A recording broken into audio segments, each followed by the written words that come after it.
अच्छा जी, बिस्मिल्लाहिर्रहमानिर्रहीम। अल्लाह के नाम से शुरू जो बहुत मेहरबान नहायत रहम वाला है।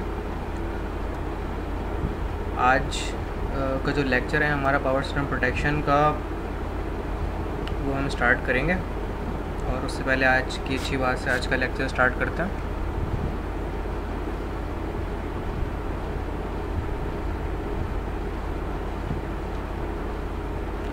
अच्छा जी, तो आज का जो लेक्चर है वो हमारा सर्ज प्रोटेक्टिव डिवाइसेस यानी एसपीडी, जिसको आरसीडी भी कहते हैं। और surge protective device, RCD stand for residual current devices. And इसके अलावा जो आज की लेक्चर में हमारे टॉपिक शामिल है वो लाइटनिंग प्रोटेक्टिव डिवाइस, एलपीडी कहते हैं इसे। So without wasting of time हम स्टार्ट करते हैं लेक्चर को। तो picture of the detail introduction and rating of SPDT और आरसीडी।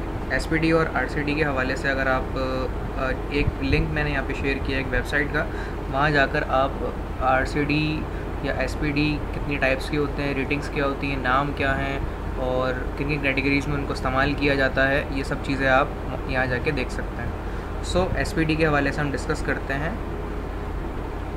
तो सर्च प्रोटेक्टिव डिवाइसेस के हवाले से, तो ये आपके सर्च प्रोटेक्टिव डिवाइसेस हैं। तो जब भी कभी आपके अप्लायंस के अंदर, सिस्टम के अंदर सर्ज आता है तो वो इस डिवाइस के ज़रिए से एब्जॉर्ब कर लिया जाता है। एलवी के अंदर हम इससे बात करते हैं, तो एलवी के अंदर इसे सर्च प्रोटेक्टिव डिवाइस कहा जाता है। तो सर्ज अरेस्टर भी कहते हैं इसको एलवी का। तो अगर आप यहाँ देख रहे हो तो L1, L2, L3 ये 3 लाइनों और एक न्यूट्रल यानी 3 फेज़ 4 वायर सिस्टम के लिए ये कनेक्ट किया जाता है। और जो नीचे के इसके हिस्से हैं ये दोनों ग्राउंड होते हैं। तो इन ग्राउंड में आप ग्राउंड का वायर जो भी आपने ग्राउंड बनाया हुआ होता है अर्थ पॉइंट से, वो लाके यहाँ कनेक्ट करते हैं। तो जो भी कभी nature of kind of short circuit आपकी लाइन के ज़रिए L1, L2, L3 या न्यूट्रल टू किसी भी लाइन के साथ टच होने के बाद अगर शॉर्ट सर्किट अगर हो जाए और harmful amount of current produce हो, तो वो सारा का सारा यहाँ प्रोड्यूस होने के बाद यहाँ एब्जॉर्ब सेंस करके एब्जॉर्ब होके ग्राउंड टूवर्ड्स अर्थ कर दिया जाता है। तो 3 फेज़ के अंदर प्रोटेक्शन का जो पार्ट है वो 4 पोल के लिए लगाया जाता है और ये 3 फेज़ में 4 पोल का ही आता है। सिंगल फेज़ में 2 पोल का आता है लाइन और न्यूट्रल के लिए। और नीचे वाले टर्मिनल आप देख रहे होंगे ये ग्राउंड का है। तो ग्राउंड कनेक्शन यहाँ लगाया जाता है। फेज़, लाइन और न्यूट्रल यहाँ कनेक्ट किया जाता है। मिसाल के तौर पर अगर आपका मीटर है, अगर आप घर में कनेक्ट करना चाहते हैं सिंगल फेज़ के सिनेरियो के हिसाब से, तो यहाँ पर आप कनेक्ट करेंगे लाइन और न्यूट्रल मीटर के बाद, और यहाँ पे ग्राउंड कनेक्ट कर देंगे। और ये तो आप पैरेलल कनेक्ट करेंगे मीटर के साथ, और वही तारे पैरेलल लेके एक ब्रेकर के ज़रिए अपने घर को सप्लाई प्रोवाइड कर देंगे सिंगल फेज़ कनेक्शन के लिए। इसी तरीके से इसके कनेक्शन भी मैं आपको यहाँ पर बताता चलूँ कि 3 फेज़ से कनेक्शन आप 3 फेज़ 4 वायर सिस्टम मीटर के इलेक्ट्रिक से लेंगे और यहाँ पर उसे जंप करेंगे। ठीक है, पैरेलल में मीटर के साथ तार आएंगी इसके अंदर, और इसी के साथ पैरेलल में तारें जाएंगी सर्किट ब्रेकर में, और सर्किट ब्रेकर से तारें निकल के आउटगोइंग आपके घर की अप्लायंसेस, सप्लाई रूम्स, फ्लोर को जाएंगी। तो मीटर के साथ ये जो सर्ज अरेस्टर है एलवी का, ये पैरेलल में लगाया जाता है, पैरेलल में मीटर के साथ पैरेलल में। और देन इसी के साथ पैरेलल में ब्रेकर के साथ सप्लाई आपके घर को दे दी जाती है। अब इसकी लॉजिक क्या है कि मिसाल के तौर पे सर्ज आता है यूटिलिटी के ज़रिए से आपके घरों की अप्लायंस में, तो जैसे ही सर्ज आएगा तो क्योंकि मीटर के साथ ये डिवाइस पैरेलल में लगी हुई है, तो ये सर्ज अपने अंदर एब्जॉर्ब करके ग्राउंड टूवर्ड्स अर्थ कर देगी, और आपकी जो डिवाइसेस हैं, इक्विपमेंट्स हैं, फ्लोर हैं, जो भी लोड है वो प्रिवेंट हो जाएगा शॉर्ट सर्किट से।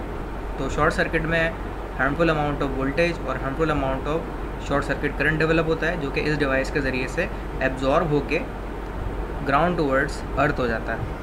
ये केस का सिनेरियो है आपका 3 फेज़ 4 वायर सिस्टम में भी और सिंगल फेज़ 2 वायर सिस्टम में भी। इसके अलावा ये भी एक अप्लायंस है जिसको आप इस्तेमाल कर सकते हैं। ये मार्केट में काफ़ी कम अवेलेबल है, ये और ये वाली डिवाइस। तो ये कम्युनिकेशन सिस्टम के लिए इस्तेमाल की जाती है कि अगर उसमें सर्ज आ जाए तो उसके ज़रिए इसको डिटेक्ट किया जाता है। ये हम आगे भी डिस्कस करेंगे, कम्युनिकेशन डिवाइसेस के अंदर भी सर्ज अगर आ जाता है तो उसको प्रिवेंट कैसे किया जाता है, तो उसके लिए भी ये डिवाइसेस को इस्तेमाल किया जाता है। बहरहाल अब इसके ऊपर दोबारा आते हैं हम। आप ये देख रहे होंगे या ग्रीन ग्रीन ग्रीन ग्रीन के ये इंडिकेशन है।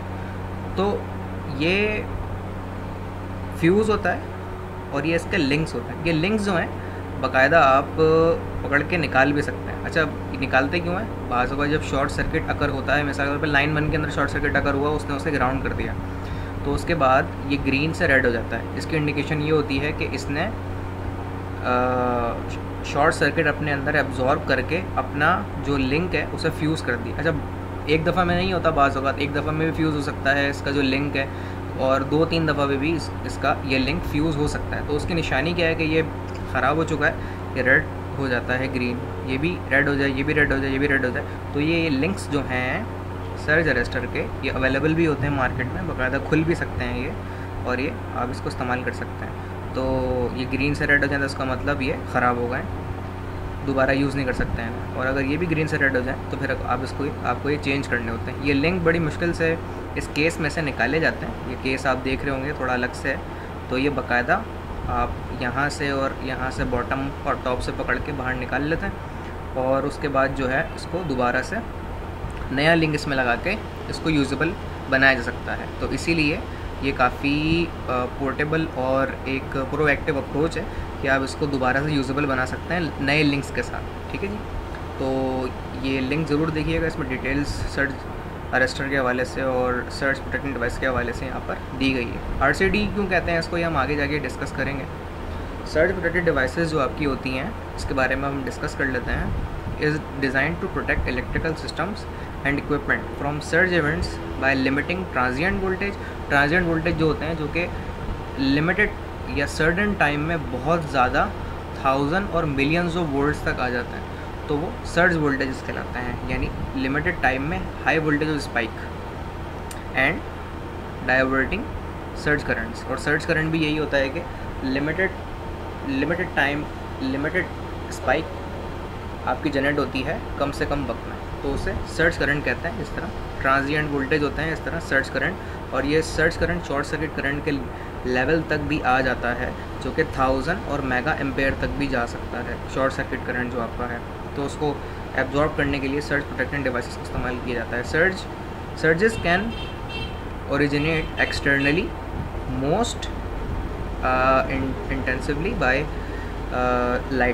लाइटनिंग से मुराद ये कि अगर बिजली आपकी कड़कती है और सिस्टम के अंदर ट्रांसमिशन लाइन के अंदर सब स्टेशन के ज़रिए से अगर वो इन हो जाए सिस्टम के अंदर, तो वो हाई लेवल ऑफ वोल्टेज और एम्पेयर ऑफ सर्ज करंट आपके सिस्टम में इंसर्ट हो जाता है लाइटनिंग की सूरत में। ऑब्वियसली उसे प्रिवेंट करना ज़रूरी है, और internally by switching off electrical loads. और अगर आप लोड को स्विच करते हैं, ग्रिड को स्विच करते हैं, या ग्रिड सिंक नहीं हो पाते तो उसके नतीजे में रिवर्स पावर ऑफ फ्लो हो जाती है, या बहुत सारे scenario load switch, grid switch या system switch, synchronization of grid, इन सारी चीज़ों के नतीजे में आपका जो सिस्टम में है सर्ज प्रोड्यूस हो जाता है, जिसमें transient voltages and surge current produce होता है, और इसे प्रिवेंट करना ज़रूरी है, सिस्टम वरना कोलैप्स कर जाएगा, डैमेज हो जाएगा। सर्ज प्रोटेक्शन जो है वो आपकी टाइप 1 और टाइप 2 और टाइप 3 भी होती है, वो आगे आएगी। तो यहाँ लेकिन मेजर टाइप 2 हैं, type 1 type 2। Should be fitted at the origin of the supply to the property. This can be installed inside the existing consumer unit. Existing consumer unit में इंस्टॉल की जाती है ये। Feed from the consumer unit and fitted in its own enclosure. और जब fitted होती है अपने एक कंज्यूमर के यूनिट में अपने ओन इनक्लोजर के अंदर, और fit from the supply tails and fitted in its own enclosure. वो बात रिपीट ही हो गई है, सप्लाई के साथ भी ट्रायल करते हुए ये फिट होती है इट्स ओन इनक्लोजर के अंदर। अब ये बता रहे हैं कि टाइप 1 टाइप 2 का इस्तेमाल होती है। Type 1 devices are install before the main device. Main device से पहले इंस्टॉल की जाती है in the load centre. Load को सप्लाई देने से पहले आप अपने मेन डिवाइस से पहले इंस्टॉल करते हैं, तो वो डिवाइस जो इस तरह इंस्टॉल की जाती है उसे टाइप 1 SPD कहा जाता है। Whereas type 2 are install following the main devices in the load centre. Type 2 जो है वो इंस्टॉल की जाती है मेन डिवाइसेस लोड सेंटर के साथ या उसके अंदर, ये उससे पहले इस्तेमाल होती है। और लोड सेंटर के अंदर या उसके साथ इस्तेमाल होती है वो टाइप 2 RCD SPD डिवाइसेस कहलाती हैं। अब यहाँ पर टाइप 1, टाइप 2, टाइप 3 SPD का इंट्रोडक्शन है, तो उसको डिस्कस कर लेते हैं। टाइप्स ऑफ SPD जो होती हैं आपकी, type 1 SPD। Type 1 SPD is recommended in the specific cases for service sector and industrial buildings protected by lightning protection system और अ मैश केज। अच्छा जी, वो सिस्टम होते हैं जो कि इंटीग्रेटेड होते हैं, मल्टीपल लूप्स निकल के उससे जा रही होती हैं और ख़ास तौर पे इस्तेमाल किया जाता है सर्विस सेक्टर और इंडस्ट्रियल बिल्डिंग के एस्पेक्ट के हवाले से।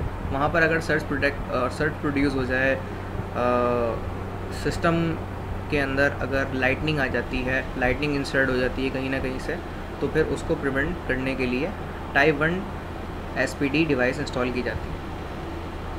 It protects electrical installations against direct lightning strokes. अगर आपकी डायरेक्ट बिजली कड़कती हुई सिस्टम में इंसर्ट हो जाए तो उससे भी प्रोटेक्ट कर सकती है। लेकिन type 1 it can discharge a back current from lightning spreading from the earth conductor to the network conductors. अच्छा, ये डायरेक्टली अर्थ कंडक्टर्स में कनेक्ट की जाती हैं जो कि नेटवर्क कंडक्टर होता है। Type 1 SPD is characterized by 10/350 microsecond current wave. 10 से लेके 350 माइक्रोसेकंड के करंट वेव के अगर लीकेज हो, शॉर्ट सर्किट या करंट इस लेवल तक की भी हो तो इतने कलील वक्त में ये सेंस कर सकती है। ये इसकी सेंसिटिविटी बताई जा रही है। टाइप 2 SPD जो डिवाइस है is the main protection system for all low voltage electrical installations. ये लो वोल्टेज के लिए इंस्टॉल की जाती है। अभी जो हमने पढ़ी टाइप 1 वो इंडस्ट्रियल और सर्विस सेक्टर के बिल्डिंग सिस्टम्स के लिए इंस्टॉल की जाती है, इंडस्ट्रियल सेक्टर के लिए इंस्टॉल की जाती है। लेकिन ये जो है ये आपकी electrical installation low voltage applications के लिए इस्तेमाल की जाती है। Type 2 SPD install in each electrical switch board. It prevents the spread of over voltage in the electrical installations and protects the loads. इसका यही मतलब है कि अगर आपके शॉर्ट सर्किट वोल्टेज हो जाएँ या ओवर वोल्टेज हो जाए तो उससे भी प्रिवेंशन प्रोवाइड कर सकती है type 2 SPD device. Type 2 SPD is characterized by an 8/20 microsecond current wave. अगर करंट की जो वेव हो 8 से लेके 20 माइक्रो एम्पेयर माइक्रोसेकंड के दरमियान, इस कलील वक्त में अगर आपकी short circuit current, over voltage, surge current, जो भी नेचर ऑफ सर्ज है प्रोड्यूस अगर हो तो इस कलील वक्त में ये इसे सेंस करवा सकता है। तो इसकी सेंसिटिविटी टाइप 1 के मुकाबले में कम है। टाइप 3 SPD जो है, these SPDs have low discharge capacity. इसकी डिस्चार्ज कैपेसिटी कम है। They must therefore mandatorily be install as a supplement of type 2। Type 2 के सप्लीमेंट में आप टाइप 3 को लगा सकते हैं अगर टाइप 2 अवेलेबल नहीं है। And in the vicinity of the sensitive load, और सेंसिटिव लोड के लिए इसको इस्तेमाल किया जाता है। जैसे मिसाल के तौर पर डेटा सेंटर्स जो आपके होते हैं उसमें राउटर्स लगे हुए होते हैं, वो सेंसिटिव काइंड ऑफ लोड होते हैं। उनके लिए जैसे बाज़ मैंने देखा है कि उन्होंने उसमें वोल्टेज उन्हें मेंटेन रखने पड़ते हैं। जैसे बहुत सारे हमारे बैंक हैं जो कि ग्रिड स्टेशन से करीब हैं, सब स्टेशन से करीब हैं, तो सर्टेन स्पाइक के नतीजे में सिस्टम वहाँ कोलैप्स कर जाता है, मतलब ट्रिप हो जाता है और वो फिर रीस्टार्ट करता है। अगर वोल्टेज तब भी बैलेंस ना हुए तो वो उसको ट्रिप ही रहने देता है।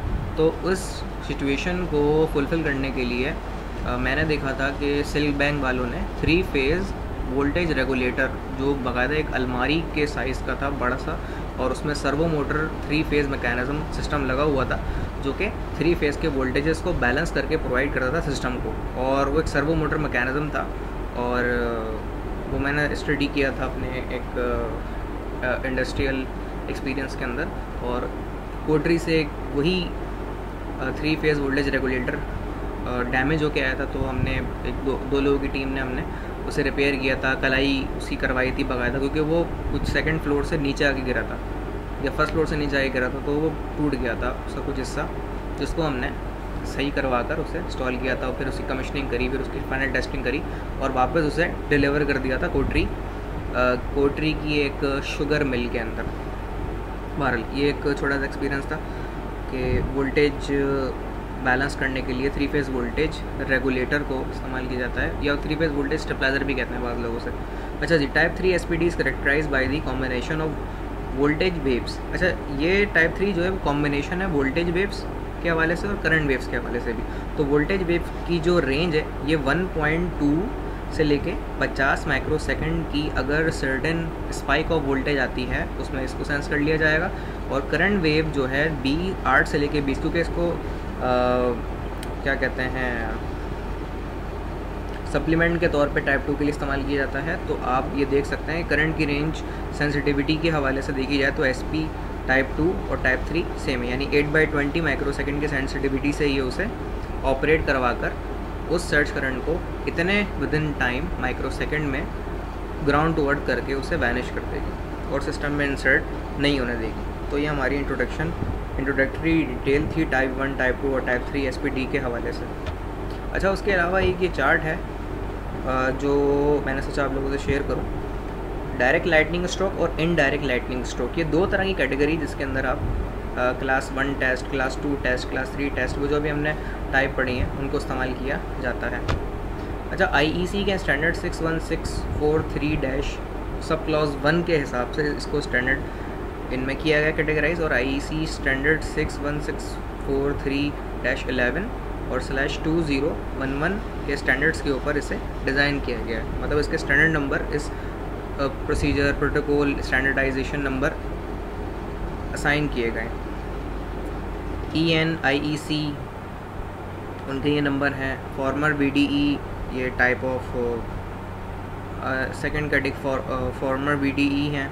टाइप ऑफ टेस्ट वेव जो इस पर टेस्ट की गई हैं और उसमें कामयाब रही हैं डिवाइसेस, उसके हवाले से ये हैं। सो इसको स्टार्ट करने से पहले हम ये पहले नोट पढ़ लेते हैं। नोट 1 है there exit T1 + T2 surge protecting device और type 1 + type 2 SPD combining protection of load against direct और इनडायरेक्ट लाइटनिंग स्ट्रोक्स। नोट 2 जो है वो सम T2 यानी कैटेगरी 2 जो है आपकी टाइप 2 जो है वो SPD कैन ऑल्सो भी डिक्लेयर एज टाइप 3। ये हमने पढ़ा भी है कि टाइप 2 टाइप 3 के सप्लीमेंट के तौर पे भी इस्तेमाल की जा सकती है बहरहाल। तो यहाँ हम आते हैं तो टाइप 1 जो है वो T1 यहाँ इस्तेमाल होती है, टाइप 2 T2 यहाँ इस्तेमाल होती है, टाइप 3 यहाँ इस्तेमाल होती है। और इसमें स्टैंडर्ड नंबर के हिसाब से टाइप 1 और टाइप 2 और टाइप 3। अच्छा, डायरेक्ट लाइटनिंग के लिए जो कि इंडस्ट्रियल लेवल है, बिल्डिंग सॉकेट है, डेटा सेंटर्स वगैरह या इंडस्ट्रियल सेक्टर के हवाले से लाइटनिंग अगर डायरेक्ट आती है, मतलब बिजली कड़कती है और वो डायरेक्ट सिस्टम में इंक्लूड हो जाती है, तो उसके लिए आप इस डिवाइस को इंस्टॉल करेंगे। इंडस्ट्रियल सेक्टर के हवाले से जहाँ पे ट्रांसमिशन लाइन ऑफ सिस्टम है, ग्रिड स्टेशन है, वहाँ आप डायरेक्ट लाइटनिंग स्ट्रोक अगर आती है किसी बिल्डिंग में, डायरेक्टली कोई इंडस्ट्रियल टाइप की बिल्डिंग है, वहाँ पर शिफ्टों में काम होता है और वो किसी ऐसी जगह पे भी लगी हो जहाँ बिजली बहुत ज़्यादा कड़कती है, तो उस जगह पे आप इसे इंस्टॉल करेंगे, जो कि टाइप 1 है। इनडायरेक्ट लाइटनिंग स्ट्रोक ये होती है कि सिस्टम में लाइटनिंग आपकी किसी लूप के ज़रिए से इंसर्ट हुई है, लाइटनिंग डायरेक्ट नहीं है बल्कि इनडायरेक्ट है। तो उस तरह की डिवाइसेस में टाइप 2 और टाइप 3 को हम इस्तेमाल करते हैं। अच्छा जी, फॉर्मर BD जो ये लेवल है इसमें B टाइप, C टाइप और D टाइप इस्तेमाल होते हैं। इसका मुझे अंदाज़ा नहीं है तो ये मैं आपसे एक्सक्यूज़ करूँगा कि मैं इसके बारे में आपको डिटेल नहीं बता सकता ये क्या चीज़ है, क्योंकि पढ़ा नहीं है मैंने इसके हवाले से। अच्छा, 10/350 माइक्रोसेकंड में ये डिटेक्ट कर सकता है डायरेक्ट लाइटनिंग को और उसको डिटेक्ट करके ग्राउंड टूवर्ड्स अर्थ कर सकता है और सिस्टम को प्रिवेंट कर सकता है these kind of search protection. अच्छा जी, इसके अलावा जो टाइप 2 है वो हम 8/20 और 1.2/50 और 8/20 इन दोनों को इस्तेमाल करते हैं, लेकिन दोनों के लिए जो हमारे जो सेंसिटिविटी ऑफ दी टाइम है वो 8/20 माइक्रोसेकंड है जिसमें डिटेक्ट कर सकता है, लेकिन ज़्यादा सेंसिटिव जो है वो आपका टाइप 1 है। सो ये चार्ट एक छोटी सी इंट्रोडक्शन के हवाले से था, ये भी कहीं से मैंने देखा था तो सोचा आप लोगों से शेयर करूँ। सर्च प्रोटेक्टर क्या होता है जी, और स्पाइक सप्रेसर और सर्च सप्रेसर और सर्च डाइवर्टर और सर्च अरेस्टर, बहुत सारे नाम है इसके। तो ये क्या चीज़ होती है इसके बारे में डिस्कस करेंगे हम, और ये इंडस्ट्रियल लेवल के ऊपर इसको इस्तेमाल किया जाता है और sub station, grid station level पे इसको इस्तेमाल किया जाता है, जो कि सर्च प्रोटेक्टर आपके होते हैं। एनके ग्रिड में हम गए थे, नेशनल कराची इंटरचेंज का जो ग्रिड है उसके जो रेटिंग वोल्टेज हैं वो 550, 500 kV और 220 kV के वोल्टेज हैं, जो कि हमने ऑपरेटिंग वहाँ पे देखे भी थे ऑटो ट्रांसफार्मर के ज़रिए से, और वहाँ पर आपके सर्ज अरेस्टर, लाइटनिंग अरेस्टर्स लगे हुए भी हैं। बारह से कंटिन्यू करते हैं। तो इसका शेप आगे आने वाली कुछ इमेजेस में मैं दिखाऊंगा। A surge arrester is a device to protect electrical equipment from over voltage transient. अगर ओवर वोल्टेज ट्रांजिएंट आ जाते हैं तो उससे प्रिवेंट करेगा आपके सिस्टम को, कॉज बाय एक्सटर्नल और इंटरनल इवेंट्स। अगर वो सर्ज इंटरनल सिस्टम के ज़रिए से क्रिएट हुआ है या एक्सटर्नली आपके सिस्टम में इंसर्ट हुआ है, तो उन दोनों के दोनों एस्पेक्ट को आपके सिस्टम में सर्ज को टैग करके ग्राउंड टूवर्ड्स अर्थ करके सिस्टम को प्रिवेंट कर देगा शॉर्ट सर्किट और सर्ज के ज़रिए से। Also called a surge protection device और transient voltage surge suppressor. This class of device is used to protect equipment in power transmission and distribution system. Power transmission और distribution में hopefully हम देख भी चुके हैं, जितने लोग हमारे साथ गए थे एनके ग्रिड के विज़िट पे, तो होपफुली वहाँ हमने देखे थे कि किस तरीके से रजिस्टर लगे हुए हैं। और मैंने सबसे पहले ये लकी सीमेंट के पावर हाउस में देखे थे, जहाँ वहाँ के उनके सब स्टेशन में देखे थे कि lightning arrester, surge arrester, isolator, एक उन्होंने बहुत बेहतरीन सिस्टम किया हुआ है लकी सीमेंट के पावर हाउस के अंदर। उन्होंने उनका जो सब स्टेशन है, equipment of power transmission and distribution systems, ये इंस्टॉल होते हैं जो सर्ज प्रोटेक्टर, सर्ज अरेस्टर है। A surge arrester is a device that protects, अच्छा ये सेम ही बात है, जस्ट सेपरेट डेफिनेशन के तौर पर मैं इसको बता रहा हूँ। A surge arrester is a device that protects electrical power system from damage caused by lightning. तो सर्ज अरेस्टर एक ऐसी डिवाइस है जो कि आपके डैमेज से प्रिवेंट करती है इलेक्ट्रिकल पावर सिस्टम को, दैट कॉज बाय लाइटनिंग, उसे प्रिवेंट करती है।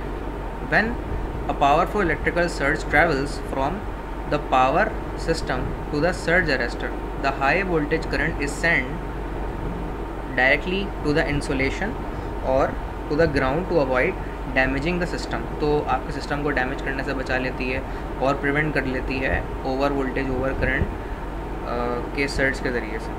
Surge arrester protects the installation from inside while lightning. अच्छा, यहाँ फ़र्क बताया जा रहा है कि सर्ज अरेस्टर और लाइटनिंग अरेस्टर में क्या फ़र्क है। Surge arrester protect installation from the inside while the lightning arrester protect the equipment from outside. क्योंकि लाइटनिंग आउटसाइड आती है तो लाइटनिंग अरेस्टर इसलिए लगाए जाते हैं कि अगर आउटसाइड इलेक्ट्रिसिटी आपकी लाइटनिंग के ज़रिए से सिस्टम में इंस्टॉल होती है तो वो हाई वोल्टेजेस और मेगा मिलियंस ऑफ वोल्टेज के अंदर होती हैं, तो सिस्टम में वो अगर इंसर्ट हो गई तो सिस्टम की कैपेसिटी नहीं है कि उसको अपने अंदर स्टोर कर सके और उसको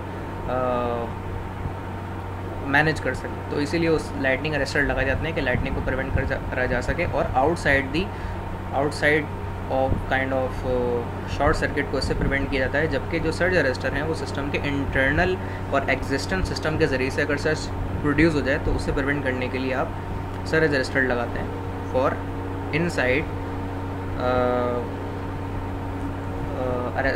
surge protection inside the surges which produced by the existing kind of systems. Surge arrestor protects the system from lightning, switching, electrical faults and other transient voltage and surges, while lightning arrestor are mainly used for lightning strikes and associated with surges. तो यहाँ पे उन्होंने detail बताई है कि surge arrester जो है वो प्रोटेक्ट करता है लाइटनिंग को भी, स्विचिंग अगर सिस्टम और डिवाइसेस या ग्रिड की या सबस्टेशन की होती है तो उससे प्रिवेंट कर रखेगा सिस्टम को हाई वोल्टेज और शॉर्ट सर्किट करंट के नतीजे में या सर्जिस के नतीजे में, और इलेक्ट्रिकल फॉल्ट्स अगर होते हैं तो उससे भी सर्ज अरेस्टर प्रिवेंट रखेगा सिस्टम को, और अदर ट्रांजिएंट के नतीजे में जो वोल्टेज प्रोड्यूस होंगे उससे भी प्रिवेंट रखेगा। एंड जो सर्जेस आपके लाइटनिंग अरेस्टर के तौर पे प्रोड्यूस होंगे उन्हें लाइटनिंग स्ट्राइक्स और एसोसिएटेड विद सर्जेस का मतलब ये होता है कि एग्जिस्टिंग सिस्टम के अंदर अगर आपके हाई वोल्टेज और शॉर्ट सर्किट करंट प्रोड्यूस हो जाता है तो उसको भी ये सिस्टम में इंसर्ट नहीं होने देगा, ग्राउंड टूवर्ड्स अर्थ करके सिस्टम को शॉर्ट सर्किट से और सर्ज से प्रिवेंट कर देगा। सर्ज अरेस्टर इस तरह के होते हैं जनाब, ये छतरी जो बनी हुई है इस तरह से, ये आपको बाज पावर हाउस की जो चरंगी है वहाँ पे जो सिस्टम आपका बना हुआ है 220 kV से 132 kV के अंदर जो ट्रांसफॉर्म करता है, तो वो अगर आप ये देखें या 132 से 11 kV में जो ट्रांसफॉर्म करता है तो वहाँ पर ये सर्ज अरेस्टर लगे हुए हैं, ये वाले, ये सर्ज अरेस्टर कहलाते हैं। Selection, application and testing overview, तो ये हमने एनके ग्रिड के अंदर भी देखे हैं, मैंने लकी सीमेंट में भी देखे हैं। एक और एग्जाम्पल ऑफ डेफिनेशन मैं आपको दिखा रहा हूँ यहाँ पे, एग्जाम्पल ऑफ पिक्चर कि ये सर्ज है। अच्छा, इन पे कलर कोडिंग भी हुई है। कलर कोडिंग का जो बेहतरीन जो आपने नमूना देखा होगा वो वहाँ पर है NKI ग्रिड में, उन्होंने बाकायदा हर चीज़ कलर कोडिंग में रखी हुई। तो ये रेड फेज़ है, ये बुशेस ऑफ ट्रांसफार्मर के ज़रिए आपको नज़र आ रहा होगा कि बुशिंग ऑफ ट्रांसफार्मर के ज़रिए ये रेड फेज़ का सर्ज अरेस्टर के ज़रिए सप्लाई आगे जा रही है। इस तरह ये वाला जो है ये येलो फेज़ के सर्ज अरेस्टर के ज़रिए से आगे जा रहा है बुशिंग, और ये वाला जो है ये जैसे ये रेड है, ये येलो है, ये ब्लू है, तो ब्लू भी ब्लू सर्ज अरेस्टर के साथ आगे जा रहा है। तो ये आपके सर्ज अरेस्टर है, ट्रांसफार्मर बुशिंग के ज़रिए आगे जा रहे हैं।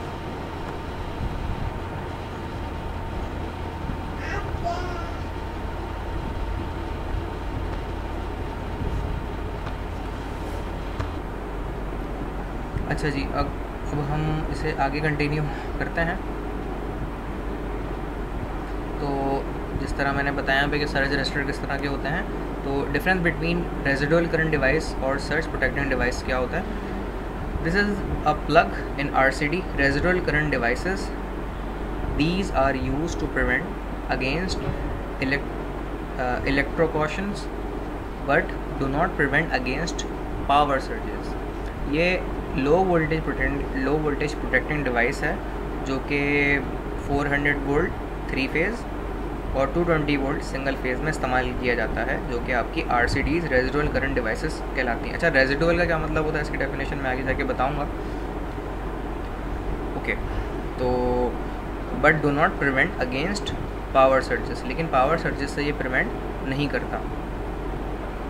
तो इंटरनली अगर सर्ज कोई आ जाए या सिस्टम के ज़रिए पहले से आ जाए तो उसको डिटेक्ट करके ये ग्राउंड कर देगा, लेकिन ये अगेंस्ट पावर सर्जेस को नहीं कर सकता detect. But cut the power in the event of fault, power को कट कर देगा फॉल्ट के नतीजे में।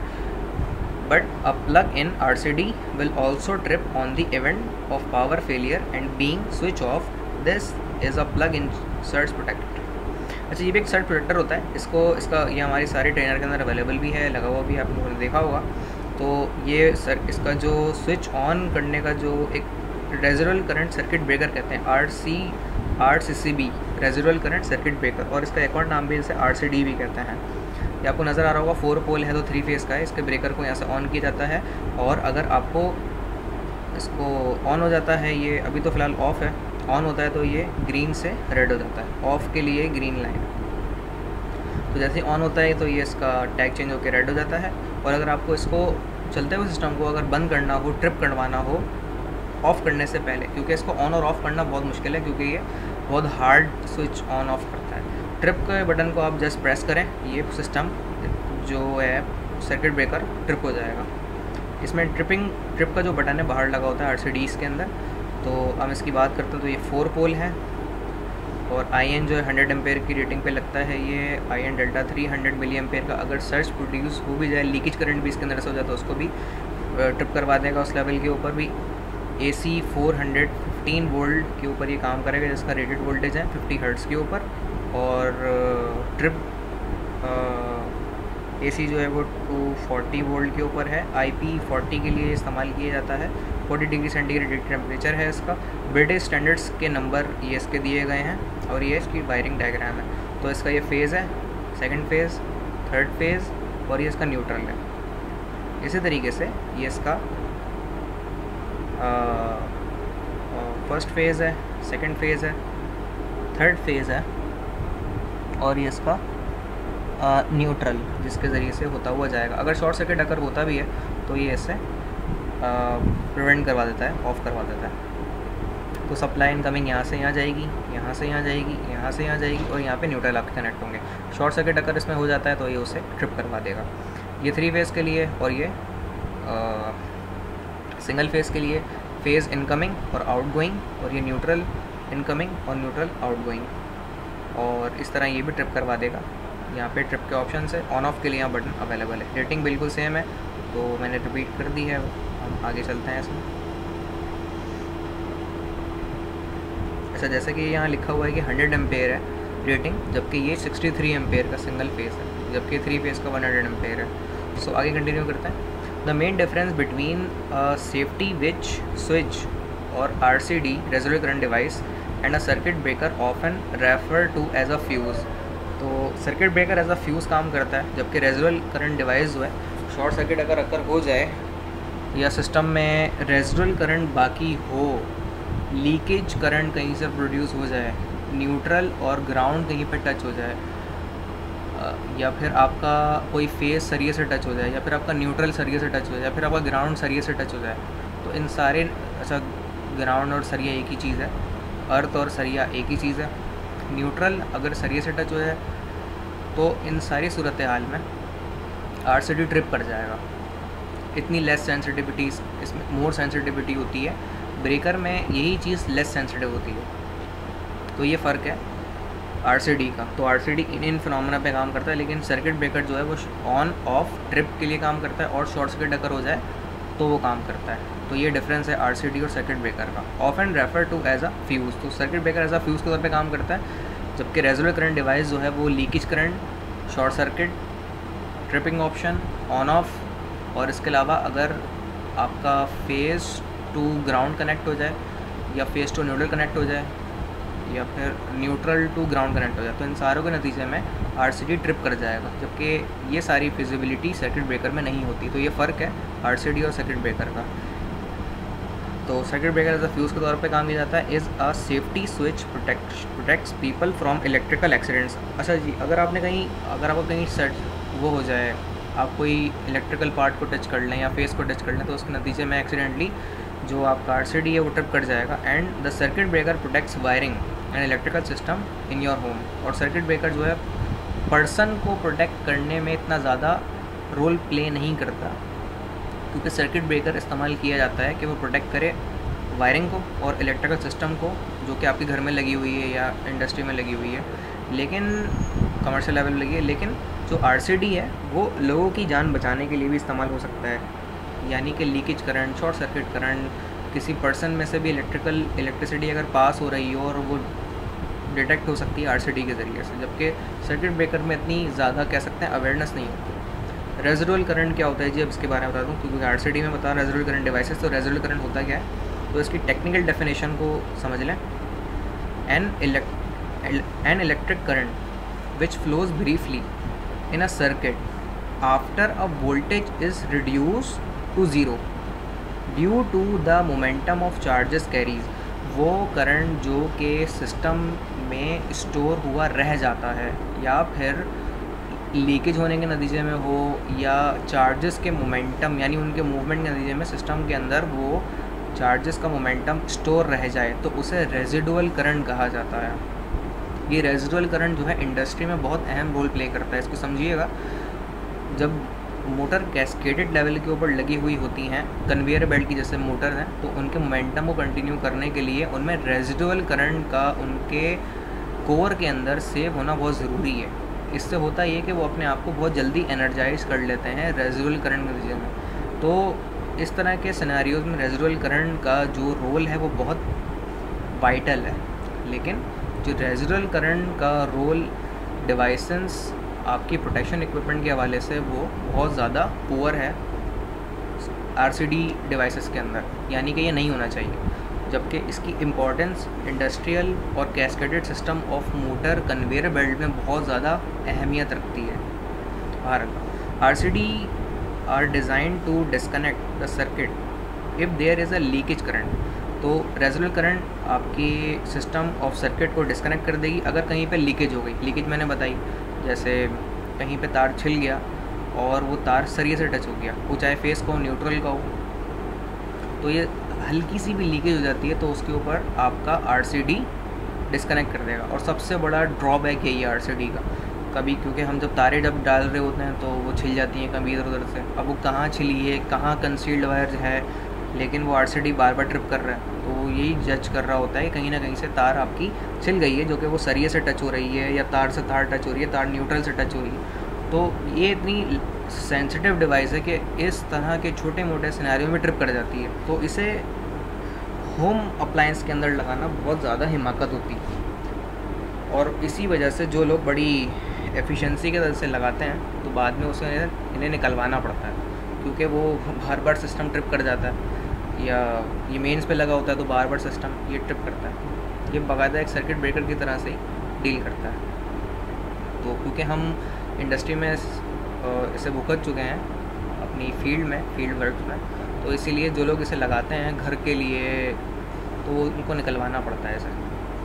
RCDs operate by measuring the current balance between two conductors. RCD इस्तेमाल होता है, ऑपरेट करता है करंट अगर बैलेंस हो दोनों फेजेस के दरमियान। Using the differential current transformer this measure the difference between current flowing through a live conductor and that returning through the neutral conductor. अच्छा जी, अगर ये बैलेंसिंग मोड रहता है तो ये फिर ट्रिप नहीं करता। जैसे बैलेंस करंट हो, दोनों फेज से बराबर करंट जा रहा हो, न्यूट्रल से रिटर्न करंट भी जा रहा हो, अगर ये सब चीज़ें सही चल रही हैं तो फिर ये एबनॉर्मल बिहेव नहीं करता।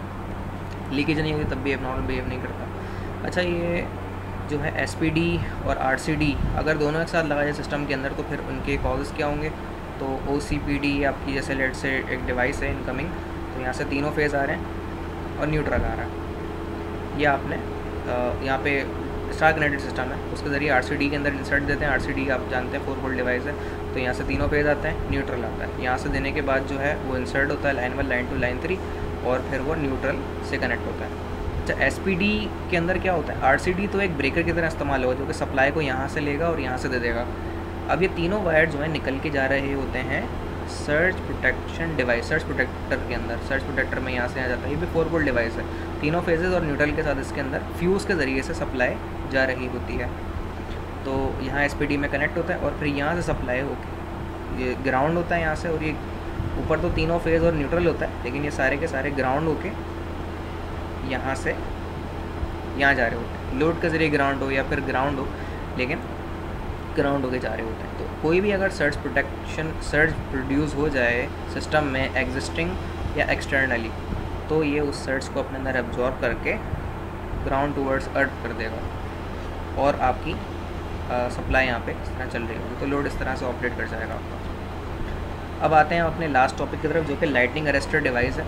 तो a lighting arrester is a device use on electric power system and telecommunication system to protect the insulation and conductors of the system from the damaging effects of the lighting. तो lightning के जो effects होते हैं अगर वो damaging है, system को prevent करने के लिए उसको इस्तेमाल किया जाता है ताकि वो लाइटनिंग सिस्टम में इंसर्ट ना हो जाए, सिस्टम को डैमेज ना कर दे।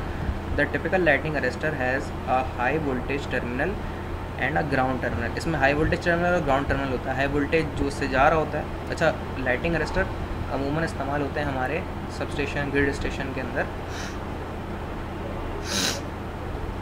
और उनमें ये इस्तेमाल किए जाते हैं। तो हाई वोल्टेज का तार इसके ऊपर जा रहा होता है कि अगर शॉर्ट सर्किट अगर हो जाए या लाइटनिंग स्ट्राइक हो जाए conductor of the high voltage पे, तो ये उसे ग्राउंड टर्मिनल के ज़रिए ग्राउंड टूवर्ड्स अर्थ करते हैं। A lightning arrester alternative spelling lightning arrester also called lightning diverter is a device use on electric power systems, जो कि ग्रिड स्टेशन, सब स्टेशन होते हैं आपके। टेलीकम्युनिकेशन सिस्टम के ज़रिए अंदर भी इस्तेमाल होते हैं क्योंकि बहुत सारे हमारे टावर्स हैं उनके ऊपर बिजली गिर जाती है, तो उनके अंदर भी लाइटनिंग अरेस्टर इंस्टॉल किए जाते हैं, उनके साथ लगाए जाते हैं ताकि लाइटनिंग अगर आ जाए तो उस टेलीकम्युनिकेशन सिस्टम्स को प्रिवेंट किया जा सके। क्योंकि टावर बहुत ज़्यादा हाइट पे भी होते हैं, तो लाइटनिंग को बहुत लीस्ट रेजिस्टेंस बात वहाँ पे मिल सकता है इस टेलीकम्युनिकेशन सिस्टम के ज़रिए से। ख़ासतौर पर जो PTCL के जो सेंटर्स हैं, PTCL के जितने भी ऑफिस हैं, वो उनके टावर बहुत हाइट पे लगे हुए हैं। To protect the insulation and conductors of the system from the damaging effects of lighting, और इससे वो प्रिवेंट लाइटनिंग से प्रिवेंट करता है। Location of the lightning arrester कहाँ होती है? The lightning arrester is located close to the equipment that is to be protected. तो इसको वहाँ इंस्टॉल किया जाता है जहाँ पर लाइटिंग सिस्टम से बहुत ज़्यादा करीब होती है, और अगर लाइटनिंग स्ट्राइक कर भी जाती है तो वो इक्विपमेंट उसे प्रिवेंट कर जाती है। There are usually connected between phase and ground in an AC system, और ये ग्राउंड और AC सिस्टम से बहुत करीब लगाया जाता है। And pole and ground in case of the DC system. अच्छा, AC सिस्टम के अंदर तो ये they are usually connect between phase and ground in AC system. Phase और ग्राउंड में कनेक्ट के करीब किया जाता है इससे कनेक्ट, और DC सिस्टम के अंदर पोल और ground in case of DC system, pole और ग्राउंड के करीब करा जाता है इसे कनेक्ट DC सिस्टम के अंदर। टाइप्स ऑफ लाइटिंग अरेस्टर क्या होते हैं? लाइटिंग अरेस्टर देखें इस टाइप के होते हैं। ये बुशेज़ हैं ट्रांसफार्मर के, इससे होते हुए पैरेलल होते हुए जाते हैं, और ये आपका लाइटिंग अरेस्टर है पूरा। इसके साथ एक काउंटर भी लगा होता है, कितनी मरतबा बिजली इसके ऊपर गिरी है तो वो काउंटर काउंट करता जाता है। तो लकी सेमेंट में एक काउंटर बेस्ड लाइटिंग अरेस्टर था। तो ये हॉर्न टाइप है, अगर आप इसे देखें, ये लाइटिंग अरेस्टर हर फेस का अलग होता है। इस तरह सब स्टेशन के अंदर, ग्रिड स्टेशन के अंदर सीटीज़ और पीटीज़ भी होती है, इतने लंबे लंबे सीटीज़ और पीटीज़। अच्छा, ये जो है ये 12-15 फुट का होता है हाइट से नीचे की जाने, 12-15 फुट का ये पूरा जो एक पूरा लाइटिंग अरेस्टर है। Rod gap arrester, shape gap arrester, horn gap arrester, ये हॉर्न गैप अरेस्टर हमने पढ़ा है, देखा है। Multi gap arrester, impulse protective gap, electrolytic arrester, expulsion type lighting arrester, valve type lighting arrester. तो इतने टाइप्स के लाइटिंग अरेस्टर हैं जिनको हमने देखा है। बाकी आखिरी बात पे हम आज के लेक्चर को एंड करते हैं।